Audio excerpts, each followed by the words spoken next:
मी आज माझ्या मतदारसंघामध्ये विष्णुपुरी एजीजीएस कॉलेजच्या समोरील जो काही पुलाचा भाग कोसळला होता त्या भागाची पाहणी करण्यासाठी त्या ठिकाणी गेलो. तिथल्या नागरिकांशी मी चर्चा केली. नागरिकांना भेटलो. अतिशय दुर्दैवाची गोष्ट आहे. अशी घटना या ठिकाणी होऊ नये. कोणाचा जीव या ठिकाणी गेला असता. अशा पद्धतीची घटना. 2 मुलीला सुद्धा त्या ठिकाणी जखम झालेली आहे आणि मोठी घटना म्हणजे जे काही अनर्थ होणार होता ते टळलेलं आहे. सुदैवानं ते घटना घडली नाही. परंतु या पुढे घटना घडू नये यासाठी शासनाने या ठिकाणी त्यामध्ये सखोल चौकशी करून जो कोणी दोषी आहे त्याच्यावरती कठोर कारवाई या ठिकाणी केली पाहिजे अशी मागणी मी माझ्या वतीने या ठिकाणी केलेली आहे. मी आता गेलो होतो त्या ठिकाणी नागरिकांचा संताप पाहायला मिळाला. अनेक नागरिक तिथं होते.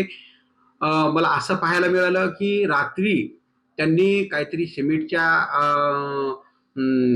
कॉन्क्रीटमध्ये रात्री त्या ठिकाणी बुजवण्याचं काम केलेलं आहे. अशा पद्धतीचं थुकापालीचं काम या ठिकाणी होत असेल. करोडो रुपयाचा फंड त्या ठिकाणी दिला गेला. करोडो रुपयाचं बजेट त्या योजनेला दिलं गेलं आणि एवढ्या मोठ्या बजेटमध्ये जर अशा पद्धतीचे काम निष्कृत दर्जाचे हे कंपन्या करत असतील हे सगळ्यांसाठीच अतिशय दुर्दैवाची गोष्ट आहे. मी अशी मागणी काल सभागृहामध्ये केलेली आहे की ते स्पेशल त्याच्यामध्ये ॲडिट झालं पाहिजे.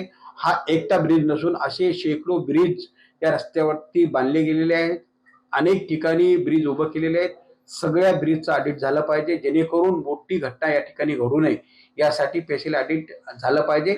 आणि समिती सुद्धा या ठिकाणी येणार आहे. त्या समितीच्या माध्यमातून याची सखोल चौकशी होईल असा विश्वास या ठिकाणी मला आहे. 100% मी पाठपुरावा करणार आहे आणि या कंपनीला काळ्या यादीमध्ये टाकलं पाहिजे अशी मागणी मी माझ्या वतीने करणार आहे. कारण तर लोकांच्या जीवाशी खेळणारी ही कंपनी आहे. लाखो लोकांचे जीव या ठिकाणी जाऊ शकतील अशा पद्धतीचं काम या कंपनीने केलेलं.